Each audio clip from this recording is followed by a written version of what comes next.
여러분, 제가 가족을 잃어버린 아이들이라는 다큐를 보게 되었습니다. 맞벌이 부부들의 현실을 다루는 이야기거든요. 거기에 나오는 시우와 선아라는 남매 6살, 4살이에요. 어린이집 일과가 딱 끝나면은 픽업이 가능한 예체능 학원으로 아이들이 가게 되는 겁니다. 그런데 학원이 끝나도 아이들이 집으로 오는 게 아니라 부모님이 아직 퇴근하시지 못하니까 아이들이 다시 야간 어린이집으로 가게 되는 거예요. 아버지가 초등학교 교사시고 어머니는 방과 후 교사이십니다. 그런데 남의 아이들은 그렇게 하루 종일 돌보는데 정작 자기 아이들은 돌볼 수가 없는 거예요. 또 초등학교 새 가정의 부모님들을 모시고 아이들이 오전 9시부터 오후 9시까지 하루 일정이 어떻게 됩니까 해서 이렇게 일과표를 그려달라고 요청을 드렸습니다.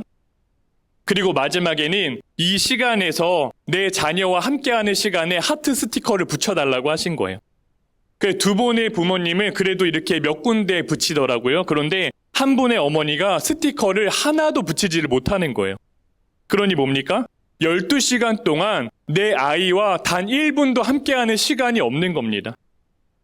그러니 어머니 스스로가 놀라는 겁니다. 제가 이렇게 수치상으로 딱 제 눈으로 보니까 너무 아이한테 미안한 마음이 드네요. 반대로 이제 아이들에게 일과표를 그대로 가져다 주고 스티커를 붙이게 했어요. 엄마 아빠와 함께하고 싶은 시간에 스티커를 붙여보세요라고 하니까 아이들은 여러분 어떻게 붙이는 줄 아세요? 학교가 끝난 이후 시간에는 다 스티커를 붙이는 거예요. 잠들기 전까지. 그런데 선우라는 아이가 스티커를 붙이지 못하는 겁니다. 물었어요. 너 왜 스티커를 하나도 붙이지 못하고 있니? 그런데 아이가 뭐라고 말하냐면 엄마가 아파야지만 회사에서 조퇴하고 일찍 와서 같이 있을 수 있다는 거예요. 그러니까 내가 스티커를 붙이는 거는 엄마가 아프다는 거예요. 그러니까 스티커 붙이지 못하겠다는 겁니다. 여러분, 제가 이 영상에서 이렇게 쭉 밑에 댓글을 하나 읽는데 마음에 남는 댓글이 있는 거예요. 뭐라고 댓글을 다셨냐면은 저도 맞벌이 부모님 밑에서 자랐어요. 어린이집 시절부터 기억이 다 납니다. 외롭고 무섭고 그 감정들이 지금도 생생해요. 혼자서 부모님을 기다리며 TV만 봤습니다. 그런데 어른이 되어서도 설명할 수 없는 공허함이 불쑥불쑥 올라옵니다. 지금도 힘들고 어려울 때가 있어요. 그리고 마지막에 뭐라고 쓰셨냐면은 그런데 맞벌이를 하지 않으면은 먹고 살기 힘든 이 현실이 너무너무나 안타깝습니다. 라고 이야기를 남기신 거예요. 여러분 생각해 보세요. 어떤 부모님이 내 자녀와 함께하고 싶지 않겠습니까? 그런데 세상은요, 너 먹고 살려면 너 그거 다 해야 돼 라고 말하는 거예요. 사회의 구조가 다 그렇게 되어 버렸잖아요. 집을 얻으려면은 내가 아이들 조금 더 공부를 시키려면은 먹고 살려면은 이 맞벌이가 필수가 되어 버렸습니다. 다들 그렇게 산다고 말을 하는 거예요. 그러니 나도 그렇게 사는 겁니다. 우리 아이들도 당연합니다. 그러니 아이들이요, 가족을 그렇게 잃어버리게 되는 겁니다. 여러분, 심지어 그렇게 인터뷰한 아이들, 그리고 우리 아이들이 뭐라고 말합니까? 이러한 일상생활을요, 이상하게 여기지 않는다는 거예요. 왜요? 그냥 학교 가건 어디를 가건 친구들을 보면 다 그렇게 사는 겁니다. 심지어 아이들도 그러는 거예요. 엄마는 하루에 10분 보는 거야. 아침에 보고 잠들기 전에 보고. 제가 이걸 보고 있는데 마음이 너무 아픈 겁니다. 여러분, 오늘 말씀을 제가 묵상하는데 예수 믿는 우리에게도 이와 똑같은 일이 벌어지고 있다라는 마음을 주시는 거예요. 여러분, 드디어 아합이 죽었습니다. 그의 아들 아하시아가 이제 북이스라엘의 왕이 되거든요. 그런데 아하시아가 난간에서 떨어지는 사고를 겪고 몸이 크게 다쳤습니다. 아마도 일어나지 못할 정도로 다친 것 같아요. 그러니 자기가 회복이 될 수 있을지 궁금한 겁니다. 문제는 아하시아가 여러분 누구에게 오늘 사절단을 보냅니까? 하나님의 선지자, 하나님께 사절단을 보내는 것이 아니라 바알세불이라는 우상에게 자신의 사절단을 보내서 내가 나을 수 있는지를 물어보는 거예요. 그런데 여러분 한번 생각해 보세요. 정말 이상한 일 아닙니까? 아니, 이스라엘의 왕이 도대체 왜 하나님이 아니라 우상에게 가가지고 자기가 나을 수 있는지를 물어보는 겁니까? 쉽게 말하면은 지금으로 치면은 여러분 이 성곡교회 목사인 제가 몸이 아픕니다. 그런데 하나님께 나가 기도하는 게 아니라 저기 점집에 가가지고 제가 물어보는 거예요. 제가 이거 낳을 수 있겠습니까? 우리 아이가 합격할 수 있겠습니까? 제가 이번에 승진할 수 있겠습니까? 이러고 있는 거예요. 여러분, 바알세불에게 가서 물어보는 일이요, 아하시아 왕에게는요, 어떤 일입니까? 우리가 근데 생각해 보면은 전혀 이상하지 않은 일이라는 거예요. 여러분, 그의 부모님이 누구입니까? 아합과 이세벨이었습니다. 우상을 섬겼고 우상의 신당을 세웠습니다. 그리고 우상을 섬기는 선지자들 그 450명을 다 먹여 살린 게 이세벨이라는 여인 아닙니까?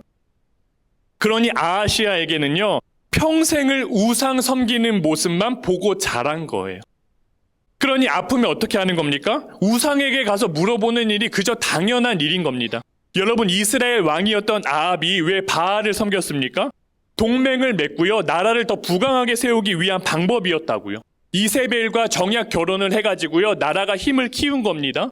그렇게 이세벨이 들어오면서 우상도 같이 들어오게 되지 않은 겁니까? 그러니 이스라엘 땅에 신당도 세워지는 일이 너무너무 자연스러운 일이 된 거예요. 그런데 그 모습을 아하시아가 다 보고 자란 겁니다.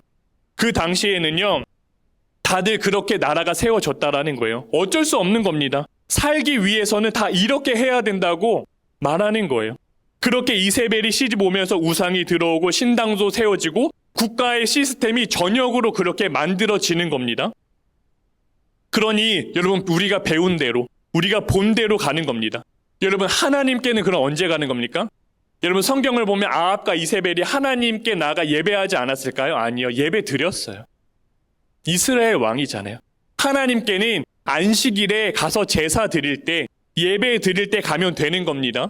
그래도 이스라엘 왕이니까 안식일에는 예배로 가는 거예요. 아플 때는요, 병 걸렸을 때는요, 내 삶 가운데 위기를 만났을 때는 어디를 찾아갑니까? 그때마다 문제 해결해 줄 수 있는 그 우상, 맞춤 우상에게 찾아가는 겁니다. 병 고침에게는 바알세불인 거예요.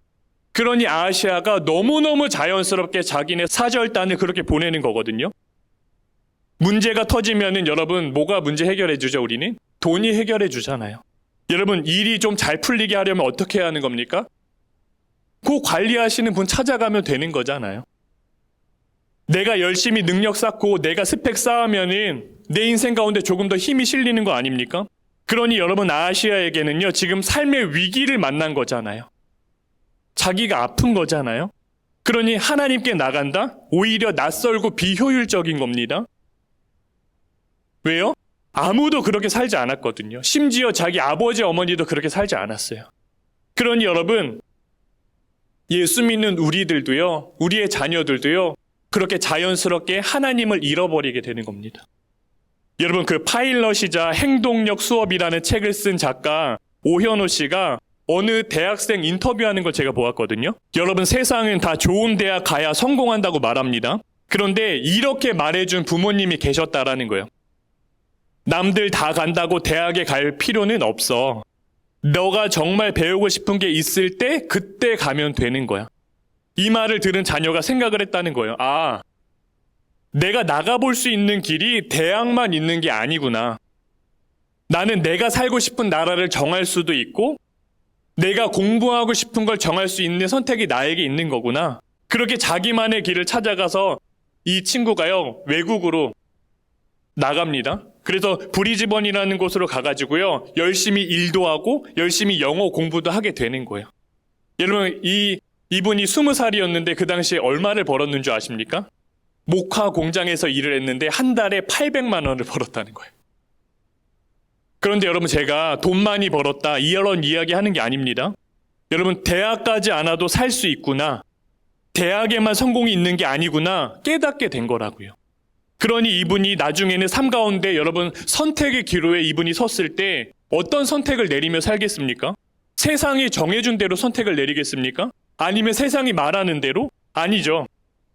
아마도 그 길을 다 가봤기 때문에 새로운 길을 가도 실패하지 않고 새로운 길을 개척해 나가도 죽지 않는다는 걸 이미 경험하지 않았습니까? 그러니까요, 또 다른 길을 갈 수 있는 힘이 그 아이에게 있는 거라고요. 여러분, 아합과 이세벨은 자녀에게 우상의 길을 보여준 겁니다. 평생을 그렇게 살았어요. 그런데 이 부모는요, 세상이 정해놓은 길이 아니라 다른 길이 있다는 걸 자녀에게 보여주는 거거든요. 오연호 작가님이 마지막에 이렇게 말하는 거예요. 부모의 아주 사소한 한마디가 그게 그 사람의 인생이 됩니다. 그래서 부모의 말을 바꾸는 게 아이 교육의 첫 번째입니다. 라고 말을 해주는 겁니다. 여러분, 하나님께서 이 상황을 가만두시겠습니까? 이스라엘의 왕이 우상에게 가서 물어보는 겁니다. 내 인생 어떻게 될까요? 하나님이 가만두지 않으세요. 여러분, 저희가 성경을 다 읽지 않았지만 그 중간의 내용을 보면은 사절단이 바알세불에게 가는 도중에 하나님께서 엘리야를 보내셔서 가로막습니다. 그래서 뭐라고 말씀하시죠? 너가 바알세불에게 물으러 가느냐? 이스라엘의 하나님이 없냐? 이렇게 말씀하시거든요. 아하시아는 지금 아파서 올라간 그 침대에서 다시는 내려오지 못할 거다. 그러니 그 침대에서 죽는다는 거예요. 병상에서. 이 말을 들은 아하시아가 막 엘리야를 불러오라고 막 사람들을 보냅니다. 50부장, 50명의 군대를 거느릴 수 있는 그 장군을 보내는 거예요. 군대들과 함께. 근데 하나님이 어떻게 하시냐면은 그들에게 불을 내려서 그 사람들을 다 태워 죽이세요. 첫 번째로 간 군대가 다 불타 죽었습니다. 보고를 들은 아시아가 그래? 그럼 또 보내는 거예요. 50명과 그 장군을 또 보냅니다. 두 번째도 하나님이 불을 내려서 그 사람들을 다 태워 죽이시거든요. 그렇게 아하시아도 하나님이 말씀한 대로 병상에서 내려오지 못하고 죽음을 맞이하게 됩니다. 여러분, 그런데 우리가 하늘에서 불 떨어지는 장면 우리에게 조금 익숙합니다. 우리가 엘리야 말씀을 쭉 읽어오면서 하나님이 아합에게도 불을 내리지 않습니까? 이 엘리야가 쌓은 제단에 불을 내리신다고요. 그러면서 그 말씀의 요지가 뭐였어요? 누가 진짜 하나님이냐는 거예요. 바알이 비를 내리는 하나님이냐, 아니면 진짜 하나님이 하늘에서 비를 내리시는 참 신이냐, 이 대결을 한 거 아닙니까? 놀라운 것은 하나님께서 그의 아들 아하시아에게도 똑같이 보여주시는 거예요. 아버지 아합에게도 하늘에서 불을 내려서 내가 하나님이다라는 것을 보이셨는데 그 아들에게도요, 전에 들은 이야기가 아니라 그 아들에게 직접 하늘에서 불 내리는 경험을 2번이나 보여주시는 거라고요. 내가 진짜 하나님이라고. 무려 3번씩이나 성경을 보면 보여주십니다. 왜요? 이제라도 돌아오라는 거예요. 그럼에도 아하시아가 어떻게 합니까? 결코 그렇게 하나님 말씀대로 따르지 않습니다. 결국에는 자기가 계속 살았던 대로, 아빠 엄마한테 보고 배운 대로 그렇게 우상에게 가서 물어보고 그렇게 죽음을 맞이하게 되지 않습니까? 여러분, 이해가 되세요? 아버지 때 불 떨어진 거, 자기 때 불 떨어진 거 보면 3번입니다. 그 기적을 다 눈으로 보고도요, 여러분, 하나님의 말씀에 순종하지 않아요. 하나님께 돌아오지 않는다는 거예요. 여러분, 아하시아 도대체 왜 그런 겁니까? 저는요, 우리 송곡교회 마당에 불 한 번만 떨어져도 하나님 앞에 납작 엎드릴 것 같아요. 근데 사람들을 태운다? 당장에 돌아설 것 같거든요. 그런데 말씀을 묵상하는데 마음 가운데 하나님을 잃어버리는 일이 이렇게나 두렵다는 거예요. 눈을 보여주고 끌고 가서 보여줘도 안 믿어진다는 겁니다. 이미 우리의 마음 가운데 하나님이 잃어버렸기 때문에. 여러분, 안 되는 겁니다. 소용이 없는 거예요. 아무리 보여줘도 이미 하나님은 내 삶 가운데 안중에도 없는 겁니다. 그러니 세상이 말하는 대로 보고 듣고 배운 대로 내가 그냥 살아가게 되는 거예요. 심지어 내 생명이 달린 문제까지도. 여러분, 그렇게 우리가 나도 모르게 우상에, 세상에 마음을 빼앗겨 가게 되는 겁니다. 여러분, 앞에 두 50부장 어떻게 했습니까? 엘리야를 찾아가서 어명이요, 당장 엘리야 내려오라 말을 하는 겁니다. 여러분, 어명이 뭐예요? 어명은 왕의 명령입니다. 누가 이스라엘의 왕인 겁니까, 여러분? 아하시아인 겁니까? 아니죠. 그는 하나님이 세우신 대리인인 것 뿐이에요. 하나님이 이스라엘의 왕이시죠. 그러나 아하시아는요, 자기가 끝까지 왕인 겁니다. 그리고 그를 왕으로 섬기는 군대는 결국에 다 죽게 돼버리는 거예요. 그런데 여러분, 놀라운 것은 마지막에 3번째로 우리가 읽은 성경입니다. 50부장 그 군대는 달랐다라는 거예요. 뭐가 다른 겁니까? 잃어버린 하나님을 다시 찾는 겁니다. 지금까지 살아보니까 아합이 왕이었습니다. 그리고 그의 아들 아하시아가 이스라엘의 왕이었다고요. 왕이 우상을 섬겨요. 지도자가 우상을 섬깁니다. 그러니 백성들도 우상을 섬기는 일이 그저 당연한 모습이 되는 겁니다. 왜요? 아니, 왕도 그렇게 하시잖아. 우리야 뭐 다를 게 있겠어? 지도자의 말을 잘 듣고 세상이 말하는 대로 하면 성공하고 승승장구하는 거라고요. 그런데 눈앞에서 펼쳐지는 일들을 보면 잃어버린 하나님을 다시 찾게 되는 거예요. 여러분, 그러니 그에게 있어서 왕은 누구입니까? 하나님이신 겁니다. 그러니 자신들의 생명을 귀하게 여겨달라고 고백을 하지 않습니까? 가자마자 내 생명을 귀하게 여겨달라고 말하잖아요. 이 50명의 사람들의 생명도 귀하게 여겨달라고. 여러분, 하나님께서 오늘 말씀을 통해서 분명하게 말씀해 주시는 거예요. 우리가 세상의 말을 따라갈 때는 사는 게 아닙니다. 여러분, 그 안에 구원에 있지 않다고요. 그런데 우리가 잊고 살았던 하나님을 앞으로 나올 때, 우리가 잊고 살았던 하나님 그 앞으로 나올 때는요, 그때 우리의 심령이 살아나는 겁니다. 주님 안에만 구원이 있다라고 오늘 말씀을 통해서 우리에게 전해주시는 거예요. 여러분, 제가 함께 교사로 섬겼던 그 이계식 선생님이라는 분이 있거든요. 제가 이전에 중등부 사역을 할 때 이분이 말 안 듣기로 유명한 중학교 3학년 남자반을 맡아서 교사를 하셨어요. 그때 학생만 300명이었습니다. 중학생들만. 여러분, 부모님에 의해서 자신들의 의지와는 상관없게 예배당으로 끌려 나온 아이들이에요. 이렇게 동네에서 만나고 같은 학교 친구들이 아닙니다. 그냥 전국에 다 펼쳐져 있는 학교에서 나 혼자 교회에 온 겁니다. 다 그렇게 아이들이 있으니 친구도 없으니까 아이들이 어떻겠어요? 싫은 거예요. 그러니까 아이들이 딱 교회에 오면은 태세가 뭐냐면요, 탁 팔짱 끼고요, 다리를 탁 꼬아요. 어떤 애들은 모자 눌러 쓰고 이어폰 꽂습니다. 건드리지 말라는 거예요. 대단해요. 중학교 3학년은 어떻겠습니까? 더 하죠. 이 선생님네 반도 다르지 않았습니다. 다리를 꼬고 있어요. 그러면은 이계식 선생님 뭐라고 말씀해 주시냐면, 와, 누구누구야, 넌 그게 너무 멋있다. 야, 어떻게 다리를 그렇게 멋지게 꼬으냐. 난 그거 해도 안 되는데. 너는 그게 너 장기다. 너는 계속 다리를 꼬고 있으라. 그렇게 막 사랑으로 품어주시는 거예요, 아이를. 그런데 그 당시에 선생님이 사업이 어려워지셨습니다. 그러니 야간에는 대리운전까지 하셔야 할 정도로 많이 힘들어지셨어요. 낮에는 일하고 밤에는 운전하고 주말에는 교회까지 나와서 교사로 섬기셔야 하는 겁니다. 여러분 한번 생각해 보세요. 세상의 방식대로 하면 어떻게 해야 하는 겁니까? 교사부터 당장 그만둬야죠. 평일에 밤낮으로 도니까 주말이라도 좀 마음 놓고 쉬어야 하는 거 아닙니까? 그게 정상이잖아요. 사업 어려운데. 밤에도 일하는데 주말까지 교사한다고? 그것도 말 안 듣는 아이. 완전 나 무시하는 것처럼 다리 꼬고 이어폰 꽂고 눈도 안 마주치는 그 아이들. 그 버릇없는 아이들 내가 섬기라고? 그만두는 게 정상이고 정신건강에도 좋은 거 아닙니까? 그 교사 내려놓는다고 누가 뭐라고 하겠습니까, 여러분? 오히려 교사를 하고 있는 모습을 보면 미련하다 하겠죠. 아이고, 왜 저러나. 그런데 여러분, 아이들이 변하는 겁니다. 매주 교회에 나와요. 그러고도 교회에 나와요. 심지어는 그 아이들이 수련회도 따라갑니다. 왜요? 이 선생님이라면 내가 믿고 나올 수 있겠다. 아이들이요, 1월에 만나가지고 7월에 여름방학 될 때 그 세월 동안 마음이 열리는 거예요, 선생님께. 놀라운 것은 아이들만 세워지는 게 아니라 선생님도 그 안에서 그 아이들 보면서 회복되시는 겁니다. 아이들이 달라지는 모습을 보면서 자기도 힘을 얻는 거예요. 아무리 힘들고 어려워도요, 교사의 사명을 내려놓지 못하고 사는 겁니다. 왜요? 이 자리에서 내가 아이들을 응원해주고 하나님의 말씀으로 세워줄 때 나도 살아나는 거예요. 내가 이 자리에서 일어날 힘을 얻는 겁니다.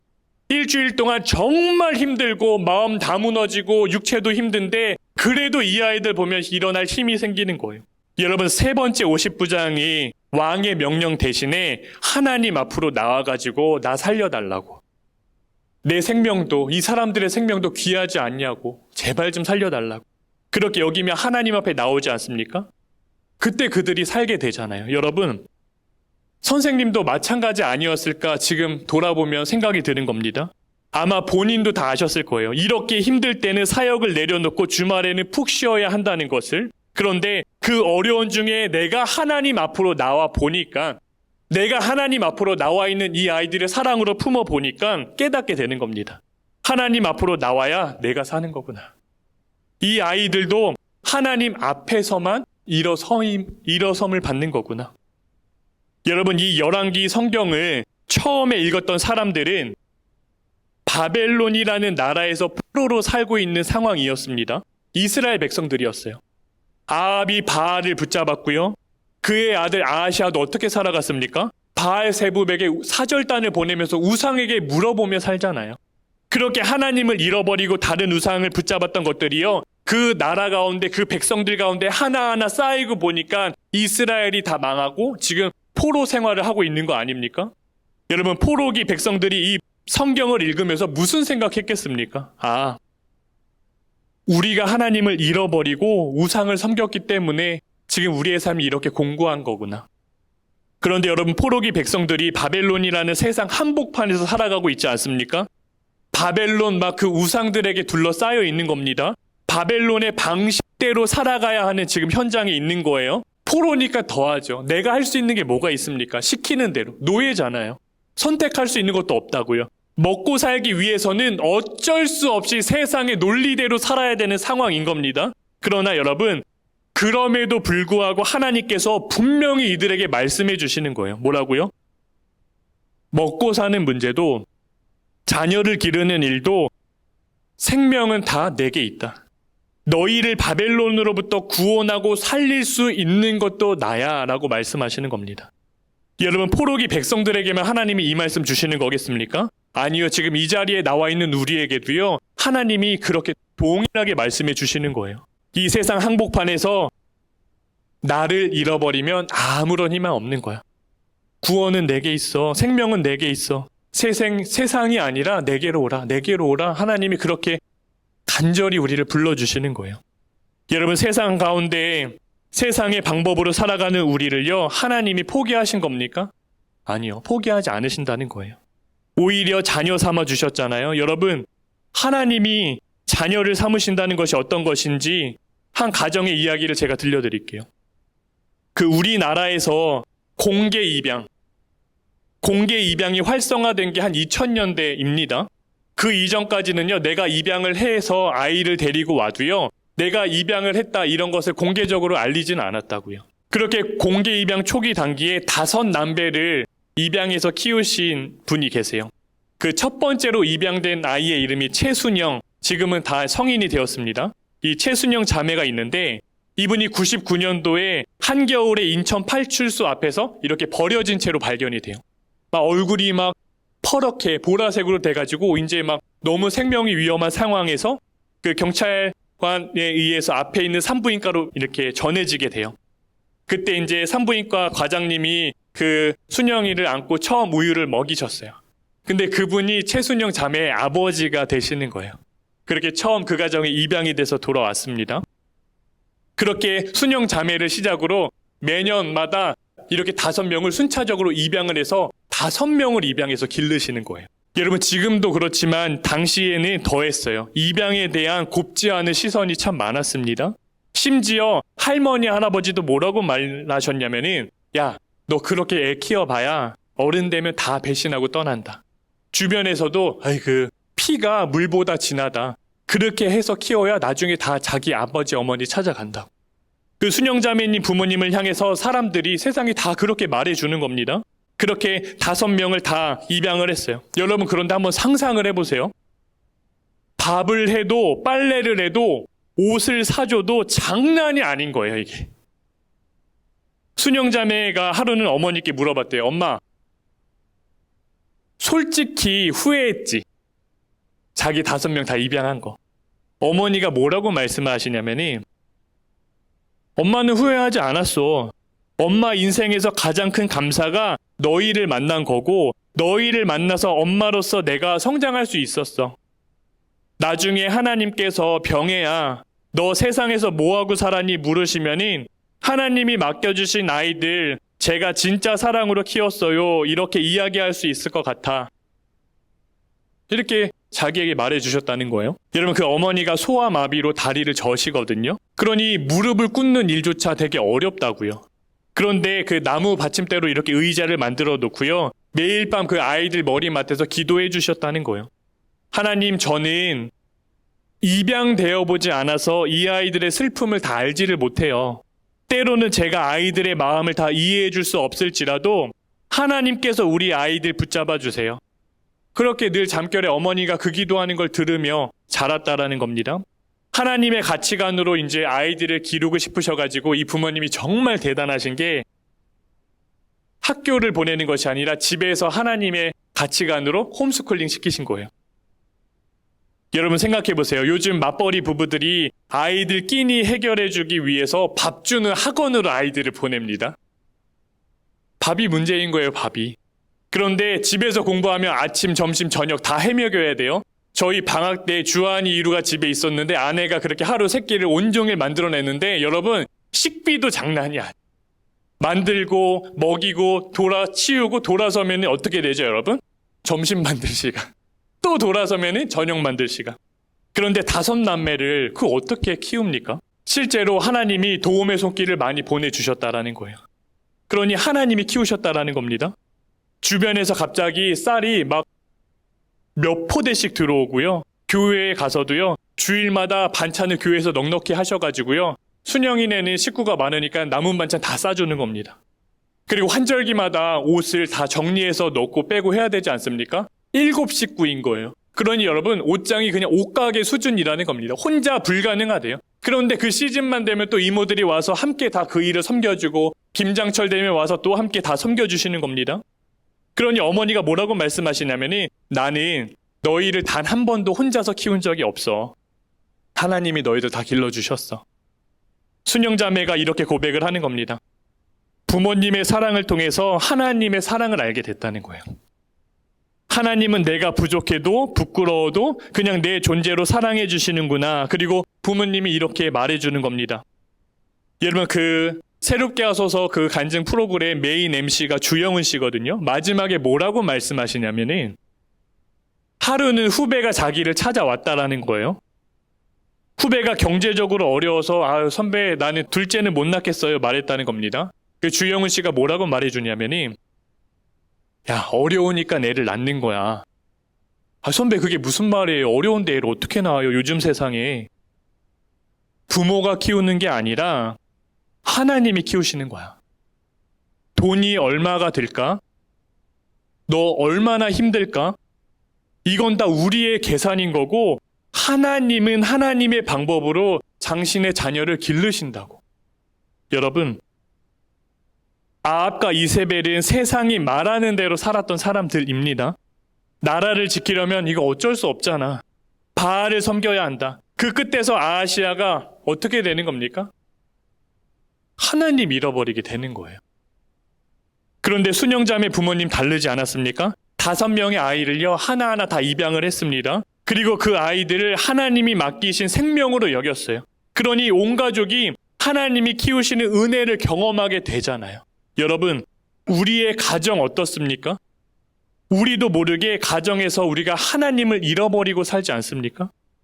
예수 믿는 가정이라고 우리가 어디 가든 다 말할 수 있잖아요. 그런데 가정에서도조차 우리가 오로지 세상의 방법과 세상이 말하는 대로 살려고 우리가 막 더 발버둥 치고 있지 않냐고요.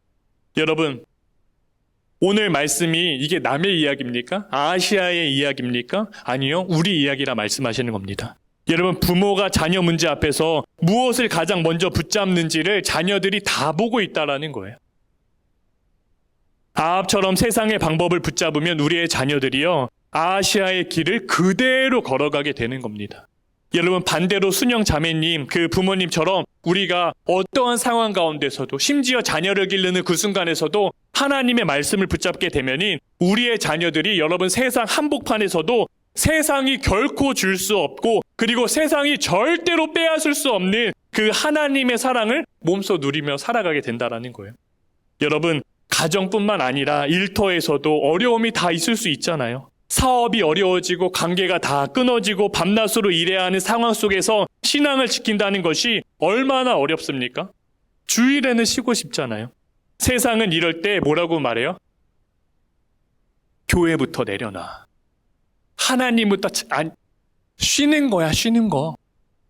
상황 나아지면 다시 가면 되지. 하나님이 어디 가냐? 도망가냐? 그러니 신앙부터 내려놓게 된다고요. 지금 당장 먹고 사는 게 급하지 않냐? 너 애 학원 보내야 되잖아. 그런데 너 대출금 이자 내야 되잖아. 이런 거예요. 그런데 함께 사역한 그 선생님 한번 보세요. 이계식 선생님은요, 사업이 무너지고 밤에 대리운전을 하시면서도 그 자리를 지키셨을 때 아이들이 세워지고 그 하나님 은혜 안에서 내가 회복을 얻는 것이 경험되어지니 그 시간은 결코 건드릴 수 없는 시간이 되는 겁니다. 하나님 앞에 온전히 나오게 되시는 거예요. 여러분, 가정에서 힘겨운 관계를 이어가고 있는 성도들도 계실 수 있습니다. 남편과 아내, 배우자와의 관계에서, 부모, 자녀의 관계에서 우리가 쉽지 않아요. 순영자매도 가정이 매끄러웠겠습니까?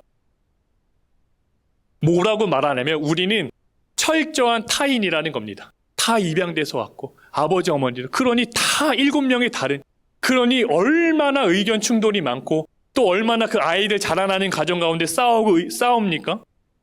사춘기 때는 그 둘째 아들이 뭐라고까지 어머니에게 말을 하냐면은 이럴 거면 나 왜 입양했냐고. 이럴 거면 나 왜 데리고 와서 키웠어. 그 상황은 모르지만 그 아들의 마음도, 그 이야기를 들은 그 어머니의 마음도 얼마나 마음이 아팠겠어요. 그런데 어머니가 매일 밤 기도로 그 자리를 딱 지키시잖아요. 관계가 힘들 때 세상의 방법으로 해결하지 않고 하나님 앞에 무릎을 꿇는 겁니다. 누구에게 가서, 누구 용하다는 데 가서 이야기 듣는 게 아니라 생명의 주관자 되신 하나님께 가시는 거예요. 여러분, 포로기 이스라엘 백성들에게도 오늘 이 자리에 앉아있는 우리에게도 하나님이 동일하게 말씀하시는 겁니다. 이스라엘에 하나님이 있잖아. 너희의 가정에도 하나님 계시잖아. 너희의 자녀들 삶 가운데 하나님 지금 여전히 살아 계시잖아.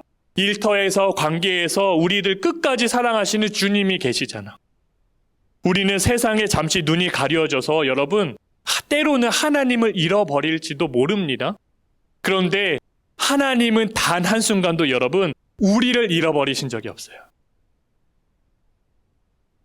여러분, 그 증거가 십자가 아닙니까? 주님, 우리는요, 주님을 나 몰라라 막 잃어버리고 살아간 우리를 위해서 주님은 그 십자가 길을 뚜벅뚜벅 걸어가시고 심지어 거기에서 물과 피를 다 쏟아 우리에게 생명 내어주셨잖아요. 여러분, 우리가 지금 사순절 보내고 있습니다. 우리가 십자가 앞에서 나를 사랑하신 주님을 만나면 사는 거예요. 일어날 수 있고요. 그러니 여러분, 우리가 할 일은 정말 막 대단하고 거창한 일 아닙니다. 그냥 그 세 번째 50부장 했던 일. 하나님 앞에서 입술을 열어 고백하는 거예요. 뭐라고요? 하나님, 내 생명 귀하게 여겨주세요.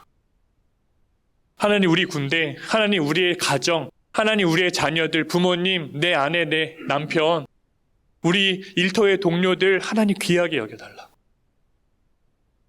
그 고백으로 사는 겁니다. 주님이 우리의 생명을 귀하게 여겨주세요. 그러니 여러분, 다른 곳에 가서 물어보거나 맡기는 거 아닙니다. 하나님께 나가시면 되는 거예요. 바라기는 내 삶 가운데 잃어버렸던 하나님을 다시 되찾는 은혜가 있게 되기를 주의 이름으로 축복을 드립니다. 그러니 날마다 살아계신 하나님 경험하게 되는 거예요. 그 사랑이 나를 통해서 또 세상 가운데 흘러가면 그 가운데 하나님의 역사하심을 우리가 눈을 들어보게 되는 겁니다. 이 은혜가 저와 여러분들 삶 가운데 가득 누려지게 되기를 주의 이름으로 축복을 드립니다.